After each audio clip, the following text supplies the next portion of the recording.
Hi, this is Chad from Chad's Carolina Corn. I'm here today to show you how to make popcorn on the stove the way it's supposed to be made. You can see here we have a microwave, but this will not come into play at any point in the video, except for help us know what time it is. I'm just a big advocate of cooking popcorn on the stove. I think it tastes better, it's healthier, it's just the right way to do it. I think most people these days have grown up using the microwave to cook it, so it's kind of an intimidating thing to actually cook popcorn on the stove. It's kind of, I don't know how to do it, it's going to burn, and I mean, quite honestly, I burned the first couple of times that I tried to cook on the stove, I burned it. So it's easy, it just takes one or two times to kind of get the swing of it. But with this video, just follow these instructions first time, we'll go off without a hitch. You need three very basic ingredients. You need popcorn kernels, oil, and salt. Today we're going to be using olive oil. You can also use canola oil. I actually usually use canola oil mostly, but you can use olive oil as well.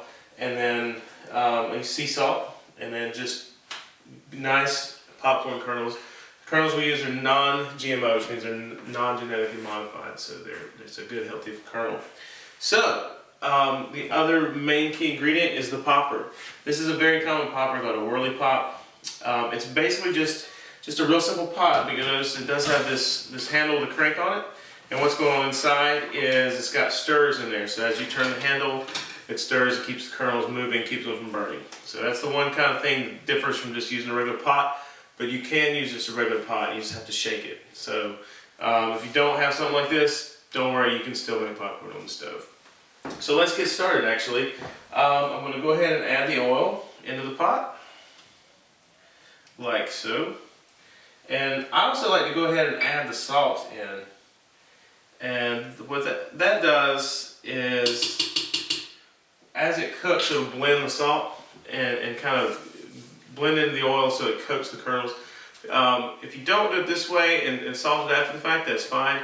I just find it's harder to get a consistent blend of the salt. And the salt tends to fall off the popcorn after it's cooked. So that's a little tip I like to do. And we're going to go ahead and throw the kernels in. Alright, and then I'm going to turn the stove on. I usually do it not completely on high. On my stove it's like between 7 to 8, so a fairly high setting but not completely wide open. Go ahead and stir a little bit, kind of get it started. Alright, while that's warming up, a little bit of history, or the history, not necessarily history, a little bit of science behind what happens is there's a little bit of moisture inside of each popcorn kernel, right?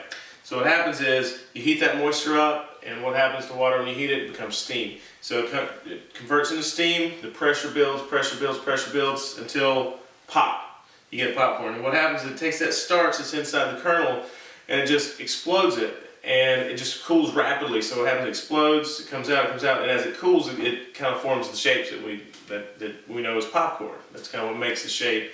So that's what we're eating when we eat it. We eat that starch. And popcorn is actually a really good source of fiber. It's a good healthy food. And as long as you use a good oil like an olive oil or canola oil, it's really a pretty healthy snack. It's an all-natural snack too. So yeah, it's just a good food. Starting to get close. I can see the kernels kind of starting to turn a little bit yellow. One thing I should have mentioned off the top was the amount of the ingredients we're using. I used a half a cup of kernels. I used 3 tablespoons of oil and about a teaspoon of salt, sea salt. So that's a pretty good ratio. If you're kind of calorie conscious, you can always cut back on the oil a little bit. And so I'm gonna get ready to start. Yeah, usually once the first kernel goes, it's not very long until the whole pot takes off. Once it starts popping, like I said, I'm going to stir pretty vigorously. I'm going to go till the popping starts to get a little more sporadic, turn the heat off, and once there's about a second or two in between pops, I'm going to go ahead and take it off the heat.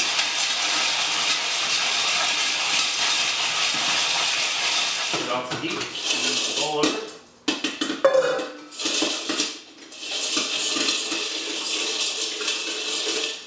And here we go.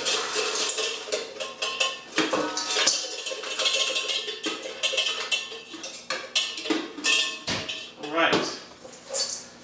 Now we're left with a nice bowl of popcorn, freshly popped on the stove. way better than microwave stuff. So that's it. It's that simple. So next time you guys have a movie night or just want something, a nice fun snack, like I said, you can use just a regular pot on the stove. Just you have to shake it a little bit by hand, or you pick up these Whirly Pops online. I think 15, 20 bucks tops. You can get them from anywhere. Just do a quick little search for them, and you got all the tools you need. So thanks for watching. Enjoy.